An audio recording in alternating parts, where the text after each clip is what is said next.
and CIO of what company? Derek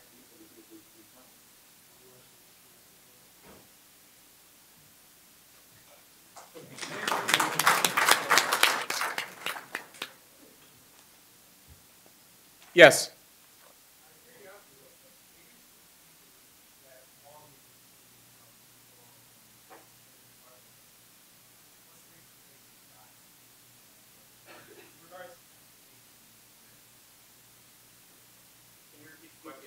Yeah, the question was.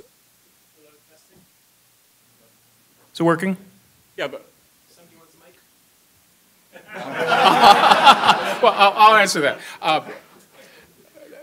As you know, there's a real hunger for real-time information, and so the question I often get is, well, you know, this is what they do at BART, this is what happens at TriMet, when's it going to come here? And of course, we're eager for that to happen here. So I would say that's probably the premier question.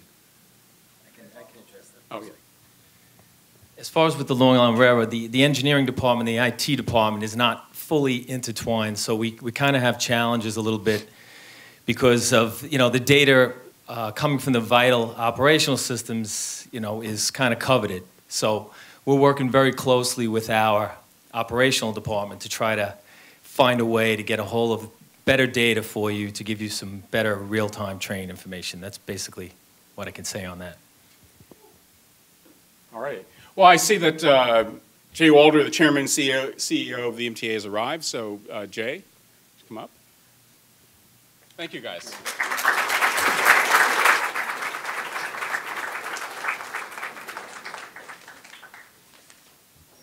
Governor Patterson nominated J.H. Walder to run the MTA in the summer of 2009.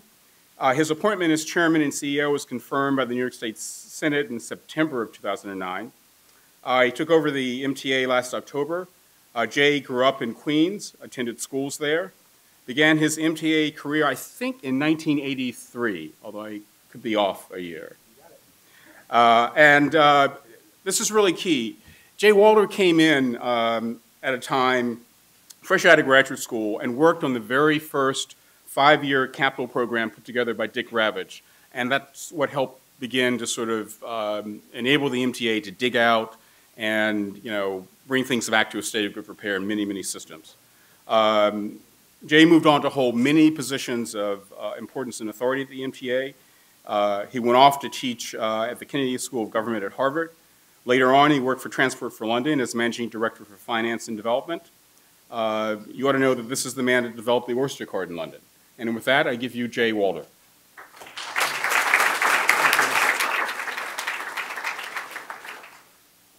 Can I close this? Is that going to do anything bad? Okay. Thank you. I can report 15 minutes from the Upper West Side down to here on the subway. We're doing well. So Ernest and I were having a conversation this morning as we were thinking about the conference and going over some of what I might speak about. And I related to him a story that, you know, maybe, I don't know if we are really the two oldest people in the room, but we might well be. But when I was in grad school, and I will admit that when it came time to write my master's thesis, in the style that I had developed so well, I was down to the last minutes to be able to get this done. And I decided to rent a PC. And I rented a portable PC. The portable PC weighed 24 pounds. It was developed by a company called Osborne. And it was a real beast. It had a DOS operating, it did not have DOS. It had an operating system called CPM, which died shortly afterwards. It had 2 floppy disks. It was 64K. But it got the job done. And I tell this story because I have to dig really deep in my memory, and anyone here would have to dig deep in their memory to think about a time when this was the nature of information technology and computing that we were really using. But just as I have to dig deep to recall lugging around a 24-pound portable computer, the nice thing is today is that New Yorkers have to dig deep in their memory to remember the subway system, the transit system that was in place when I started at the MTA in 1983. That transit system was graffiti scarred. That was a transit system in which trains broke down frequently, that you were lucky if you got to your destination. They were hot in the summer, they were cold in the winter. And simply put, the New York City transit system was at that time a national symbol of urban decay. Now, today that's no longer the case. We've made a transformation of our transit system. We've invested nearly $70 billion in turning it around. And we spent the 80s and the 90s really restoring the car fleet, because the car fleet is the fundamental piece you need in a transit system, removing graffiti. And today we have a service that I would say you could not have even imagined. In fact, I don't think any of us had the imagination in the early 1980s and the late 1970s to imagine the transit service that we have again today. We didn't even know if we would be able to do that. Now, that first transformation for the transit system was fixing the cars, getting rid of graffiti, and doing other things like that. We had a second great transformation for the transit system, and that transformation was the MetroCard. And the introduction of the MetroCard wasn't just about getting rid of tokens. It wasn't just about going from what we'd come to know in the way that the transit in New York worked. It was really about a complete paradigm shift to be able to use this new technology to be able to open the doors to what people wanted. Because people at that time were arguing and saying, can't we have a monthly pass like we see in other cities? Can we have a weekly pass? Can't we have some way of connecting our subway and our bus system? Because we think of that as all one system that actually is together. And that was really the second great transformation for the MTA. And if you put these transformations together, they've ended up with one big result.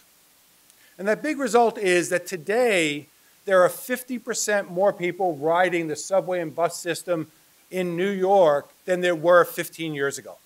50% more. And that system is that much more important to our city, to our region, than it ever was before. Now, I came back to the MTA about 6 months ago. I was gone for 15 years. And when I speak to the men and women who are in our system, I always look at them and tell them they should be proud of this. They should be proud of this change. They should be proud of the subway and bus and commuter rail systems that we have today. But I also tell them that they should not be satisfied.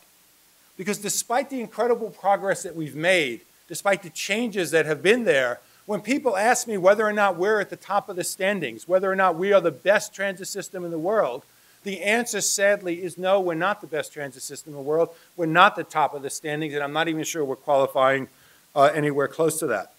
So, and I think the question, and the reason why I bring this up as we begin this today, is that for my part, I believe that embracing information technology and opening up in the MTA in ways that we could not have imagined even a little while ago will be the path to the next great transformation for our subway, bus, and commuter rail systems.